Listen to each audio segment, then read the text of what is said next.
تم مجھے بلاتے ہو لأکفر باللہ کہ میں اللہ تعالیٰ کے ساتھ کفر کروں، واشرک بہ اور اس کے ساتھ میں شریک بناؤں، ما لیس لی بہ علم نہیں ہے جس کا مجھے علم، وانا ادعوکم اور میں تمہیں بلاتا ہوں الی العزیز الغفار غالب اور بخشنے والے کی طرف، لا جرم ضرور بضرور انما تدعوننی بے شک جس کی تم مجھے دعوت دیتے ہو، الیہ لیس لہ دعوت نہیں ہے اس کی دعوت فی الدنیا ولا فی الآخرہ نہ دنیا میں اور نہ آخرت میں، وَأَنَّ مَرَدَّنَا إِلَى اللَّهِ اور بے شک ہم نے لوٹنا ہے اللہ تعالیٰ کی طرف، وَأَنَّ الْمُسْرِفِينَ اور بے شک حد سے تجاوز کرنے والے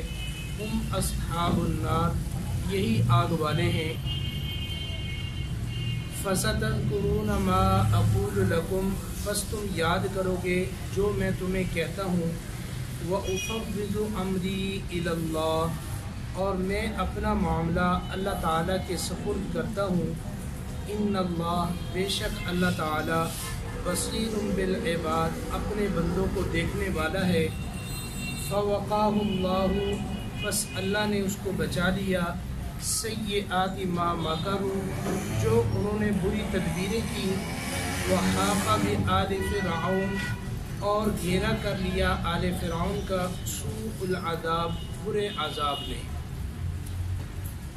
یہ اس مرد مومن کی دعوت چل رہی ہے، اس نے ان لوگوں کو سمجھایا کہ میری جو دعوت ہے وہ دین کی طرف ہے، اللہ کی طرف میں تمہیں بلاتا ہوں۔ کل والے درس میں یہ بات تھی کہ میں تمہیں اللہ کی طرف بلاتا ہوں اور تم مجھے جو ہے غلط راستے کے لیے بلاتے۔ اب اسی دعوت سے بات شروع ہوتی ہے کہ تدعوننی لأکفر باللہ، اس مرد مومن نے کہا کہ تم مجھے بلاتے ہو کفر کے راستے پر، واشرک بہ اور شرک پر کہ میں اللہ کے ساتھ کسی کو شریک ٹھہراؤں، اور یہ ایسا فعل ہے کہ ما لیس لی بہ علم اس کا مجھے کوئی علم نہیں ہے، یعنی یہ بات اللہ تعالیٰ نے تو نازل ہی نہیں کی، اس کا علم ہی نہیں کسی کہ اللہ کے ساتھ شریک ٹھہراؤ، اللہ کا انکار کرو، کفر کرو، اس بات کی تو اجازت ہی نہیں دی گئی، اور میرے علم میں ایسی کوئی بات نہیں ہے کہ میں اللہ کے ساتھ کسی کو شریک ٹھہراؤں یا میں اللہ کے ساتھ کفر کروں۔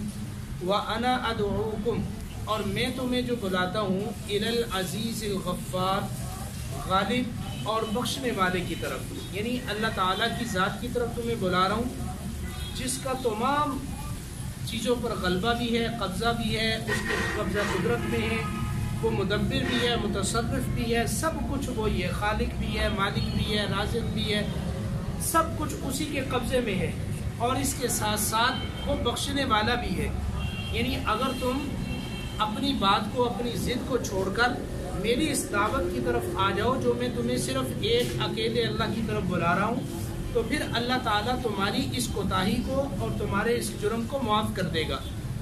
لا جرم انما تدعوننی الیہ، مزید اس نے یہ بات کہی کہ یہ تو بات ضرور ہے کہ یہ جو تم مجھے دعوت دے رہے ہو، یہ جو تمہارا بلانا ہے، لیس لہ دعوت فی الدنیا ولا فی الآخرہ، یہ دنیا اور آخرت میں اس کی دعوت نہیں ہے۔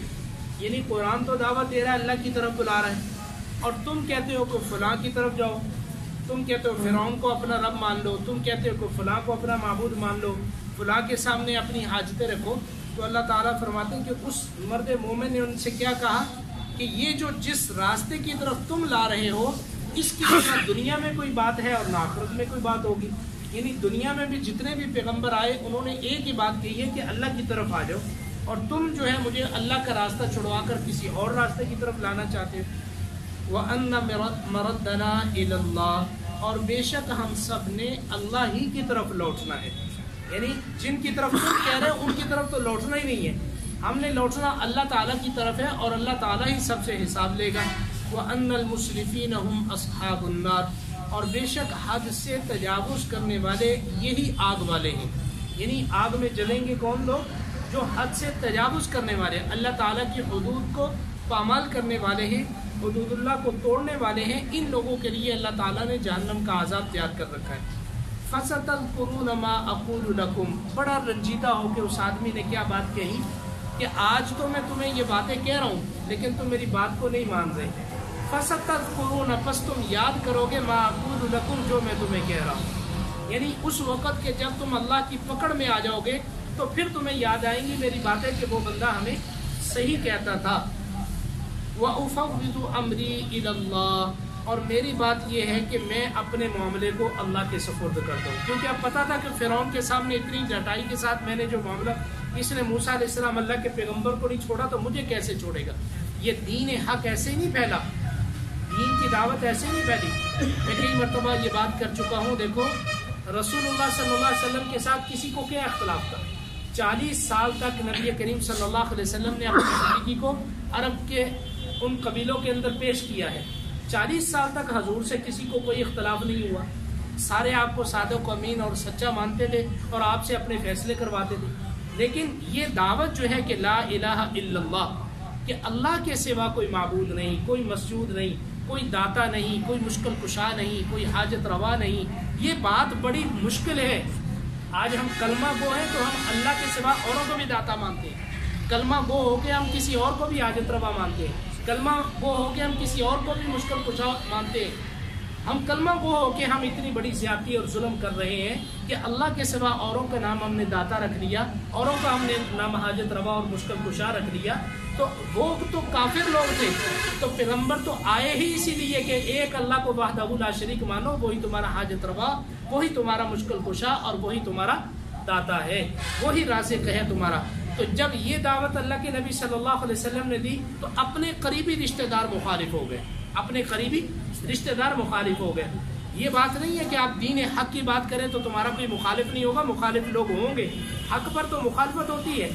تو اس مرد قلندر نے کیا کہا کہ میں نے تو حق بات کہہ دی ہے، اب ظاہری بات ہے یہ سارے میری مخالفت کریں گے، چونکہ وہ تو فرعون کے ماننے والے تھے. تو اس نے کہا کہ وَأُفَوِّضُ أَمْرِي إِلَى اللَّهِ، میں اپنے معاملے کو اللہ کے سپرد کرتا ہوں. ان اللہ بصیر بالعباد، بے شک اللہ تعالیٰ اپنے بندوں کو دیکھنے والا ہے، وہ ہر ایک سے باخبر ہے، وہ دیکھ رہا ہے کہ کیا معاملہ ہو رہا ہے. فَوَقَاهُ اللَّهُ سَيِّئَاتِ مَا مَكَرُوا، کہ اللہ نے اس کو بچا لیا اور ان کی جو بری تدبیریں تھیں، ان کی جو بری تدبیریں تھیں اللہ تعالیٰ نے ان بری تدبیروں سے اس بندے کو بچا لیا. اس کے متعلق یہ آتا ہے کہ جب اس نے اپنی بات کو پوری کر لیا تو اب اس بندے نے سوچا کہ اب میں کیا کروں. اب یہ تھا بھی اعلیٰ عہدے پر تھا فرعون کے ساتھ اور رشتہ دار بھی تھا، چچا زاد بھی تھا، لیکن یہ جنگلوں کی طرف نکل گیا یا پہاڑی راستوں کی طرف نکل گیا اپنی بات کو کہہ کے. 2 روایتیں میں نے جو پڑھی مجھے ملی اس کی تفسیر کے اندر. ایک روایت یہ ملی کہ وہ بندہ جنگلوں کی طرف چلا گیا اور وہاں اس نے اپنے آپ کو اللہ کے سپرد کر دیا تھا. تو وہاں پہ وہ نماز پڑھ رہا تھا اور ادھر سے فرعون نے جو ہے 1000 فوجیوں کا لشکر جو ہے وہ اس کے تعاقب کے لیے بھیجا، اس کو پکڑنے کے لیے، کہ جیسے بھی جہاں بھی ملے تو اس کو جو ہے فوراً شوٹ کر دو، مار دو، اڑا دو اس کو. اب یہ فوجی اس کے پیچھے تعاقب میں نکلے. تو جب یہ جنگل کے اندر یہ وہاں پہنچ گیا جہاں وہ بندہ موجود تھا، لیکن کیا دیکھتے ہیں کہ وہ بندہ بڑے پرسکون طریقے سے نماز پڑھ رہا ہے اور اس کے ارد گرد جنگل کے درندے جو ہیں وہ اس کا پہرا دے رہے ہیں. ان درندوں نے جو ہے اس فوج کے اوپر حملہ کیا اور اس کے آدھے بندے جو ہے وہ تقریباً انہوں نے چیر پھاڑ کے پھینک دیے اور آدھے جو ہے وہ بھاگ کے فرعون کے پاس آ گئے. اور انہوں نے آ کے فرعون سے کہا کہ ہم تو اس طرح یہ معاملہ ہوا. تو اس نے کہا کہ تم اپنے مشن میں ناکام لوٹے ہو، لہذا ان سب کو شوٹ کر دیا جائے. اس نے ان 500 کو بھی مروا دیا.